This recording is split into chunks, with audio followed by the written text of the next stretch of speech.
वाराणसी से सूरज यादव की रिपोर्ट। हिंदू मुस्लिम सिख सभी धर्म के लोगों ने मिलकर दी शहीद सैनिकों को श्रद्धांजलि।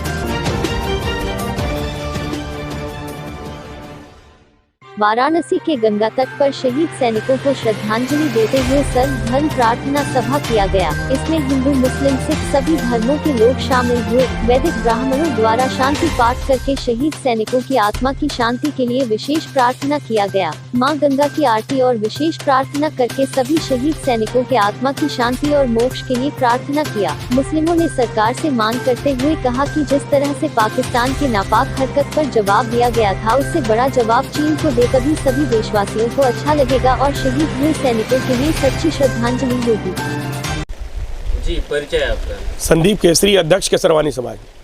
संदीप जी, जिस तरह से चाइना ने हमला किया और इस तरीके की हरकत उसने की है, क्या कहना चाहेंगे और किस तरीके से आप लोगों ने आज उनको श्रद्धांजलि दी? चाइना जिस तरह कायरता पूर्वक धोखे से हमारे सैनिकों पे पीठ पीछे वार किया है, फिर भी हमारे सैनिकों ने मुंह तोड़ उनको जवाब दिया है।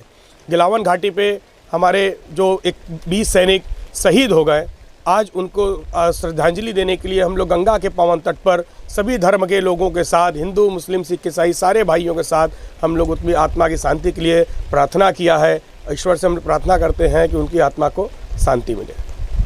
संदीप जी, जिस तरीके से पाकिस्तान ने हरकत की थी और उसे सर्जिकल स्ट्राइक से मुंहतोड़ जवाब दिया गया था, क्या मांग करना चाहेंगे चाइना के लिए? इस देश की जनता हमारी भारत सरकार से, आदरणीय मोदी जी से, जो कि वाराणसी से सांसद भी हैं, प्रधानमंत्री जी से मांग करते हैं हम लोग, जिस तरह से हम लोगों ने पाकिस्तान में आप लोगों ने चाहे सर्जिकल स्ट्राइक करके अपने जवानों की शहादत का बदला लिया रहा, सेम उसी तरह चाइना के ऊपर भी सर्जिकल स्ट्राइक करके अपने जवानों की शहादत का बदला लें। यही उनके लिए एक पूर्ण श्रद्धांजलि होगी, क्योंकि सभी के छोटे बच्चे हैं, ये है, सब कुछ है, फिर भी सब कुछ छोड़कर उन्होंने माँ गंगा, माँ भारती का जो उन्होंने सेवा करने का एक प्रण लिया है और बॉर्डर पर तैनात है, उनकी अगर असली श्रद्धांजलि उनको देना है तो हमें चाइना से बदला लेना ही होगा। आदरणीय मोदी जी के बाद पुनः आग्रह है कि चाइना में एक बार पुनः पाकिस्तान जैसा सर्जिकल स्ट्राइक कराए।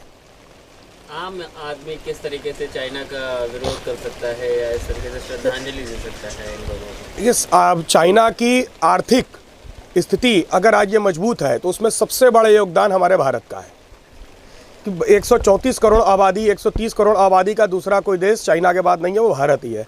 व्यापार का सबसे बड़ा स्रोत भारत में है। आज चाइना के जो भी सामान प्रोडक्ट हमारे यहाँ, चाहे किसी भी क्षेत्र में आप चाहे इलेक्ट्रॉनिक में जाइए, ज्वेलरी में जाइए, होजरी में जाइए, किसी भी क्षेत्र में जाइए, चाइना हावी है। अगर हम भारतवासी अगर अपने देश के शहीदों को श्रद्धांजलि देना चाहते हैं सच में, तो हमें आज से एकदम चाइना के सामानों के प्रोडक्ट का बहिष्कार कर देना चाहिए। इससे आर्थिक रूप से चाइना टूट जाएगा और कभी भी इस तरह की हिमाकत करने की वो क्षमता उसके में रही नहीं जाएगी, वो कभी नहीं कर सकता है। जी, परिचय आपका? भाई धर्मवीर सिंह जी, मुख्य ग्रंथी, गुरुद्वारा नीति विभाग, वाराणसी। ये आज आप लोगों ने क्या किया है और कहाँ पे किया है? ये जो गंगा घाट के तट पर हम लोग श्रद्धांजलि दे रहे हैं, जो हमारे देश के जवान को उन्होंने, चीन वाले ने बेकसूर उन्होंने शहीद किया है। उनकी आत्मा की शांति के लिए हम लोग एकजुट हुए हैं। आज कुछ अलग यहाँ दिख रहा है, क्या अलग दिख रहा है? बार बार चीन जो कि हमारे देश में हमारे जवानों को बेकसूर से मारते हैं, तो ईंट का जवाब जो है कि पत्थर से देना चाहिए, सबको विरोध करना चाहिए। आज बहुत ही दुख की बात है, हमारे जवान बेकसूर जो कि मारे जा रहे हैं, और फिर भी हम लोग को ये समझदारी नहीं आ रही है कि जम करके चीन का विरोध करना चाहिए। जिस तरीके से लोग चाइना के सामानों का प्रयोग करते हैं, क्या कहना चाहेंगे उन्हें? नहीं करना चाहिए। हमारे देश में जो भी सामान बनता है उसका ही प्रयोग करना चाहिए, चीन का कि सामान कोई प्रयोग नहीं करना चाहिए।